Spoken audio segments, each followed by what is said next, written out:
Magnitude 8.8 na lindol sa Russia, nagdulot ng tsunami sa iba pang bansa. Preemptive evacuation isinagawa sa ilang bahagi ng Pilipinas matapos itaas ang tsunami advisory.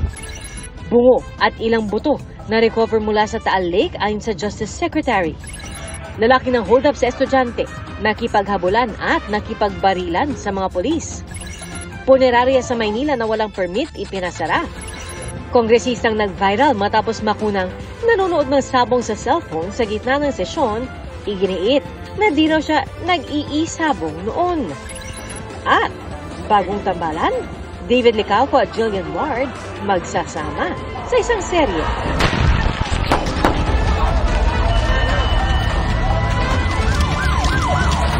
Sama-sama tayong magiging karakli.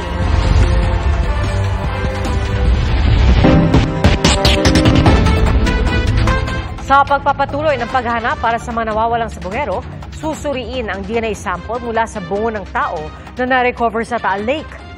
Saksi, si Salima Refra.